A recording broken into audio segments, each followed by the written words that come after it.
جھوٹ باندھتے ہیں یہ لوگ. قرآن میں لکھا ہے. کیا بولا؟ کس بات کا جھوٹ باندھتے ہیں؟ اے نبی یہ تیرے سامنے کلمہ پڑھتے ہیں، لا الہ الا اللہ محمد رسول اللہ، یہ کلمہ پڑھتے ہیں لیکن کے دلوں کے رات میں جانتا ہوں یہ جھوٹے ہیں. تیرے سامنے جھوٹا کلمہ پڑھ رہا ہے. کون جانتا ہے؟ اللہ. اور اللہ نے کیا فرمایا نبی کو؟ نبی کو کیا فرما دیا؟ اے نبی جھوٹ باندھتے ہیں. یہاں تک کہ نبی تیری قسم بھی کھا لیں گے لوگ. اے نبی قرآن کی قسم بھی کھا لیں گے. اے نبی یہ میری قسم بھی کھا لیں گے، پر جھوٹ باندھتے ہیں. کچھ کلمے والوں کو اللہ نے قرآن میں جھوٹا کہا.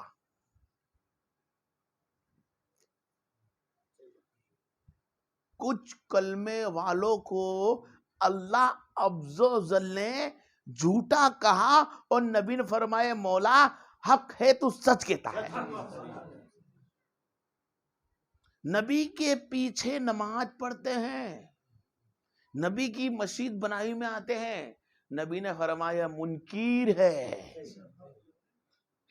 یہ منکر لوگ ہیں جو محفل میں بیٹھیں گے اللہ اس کے رسول کی، لیکن منکر ہوں گے.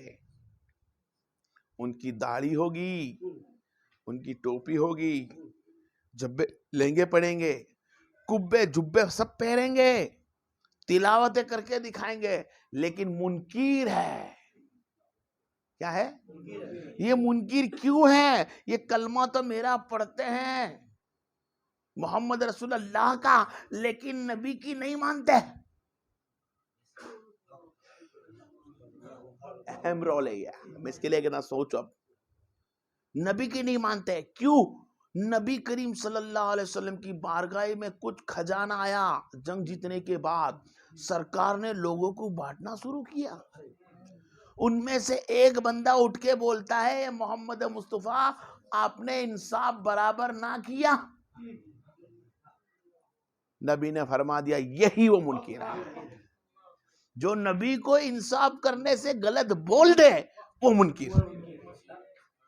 نماز پڑھ رہا تھا، ٹوپی پہن کے مسجد میں بیٹھا تھا، ایسے کہیں جو صحابہ کی ٹولی میں بیٹھے تھے، نبی کے ہاتھ میں دے رکھی تھی، لیکن سب منکر تھے. کیا تھے؟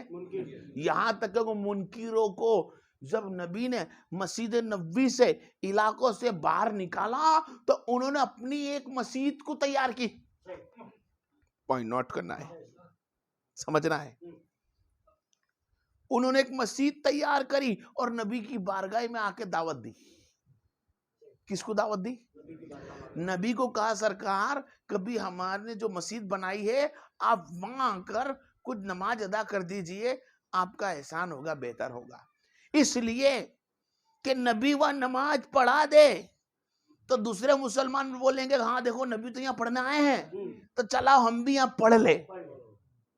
پر نبی نے جنگ کے دوران ادھر سے سفر کیا، اس مسجد میں نہیں گئے. صحابہ نے فرمایا سرکار اس مسجد کے اندر آپ کو دعوت دی تھی، آپ یہاں پر جا کر آ جائیے. فرمایا نہیں، ایسی مسجدیں بھی ہوگی قیامت تک کی جس کے اندر میری سنتوں کو توڑا جائے گا، اور ایسی مسجدوں کے اندر آگ لگا دی جائے.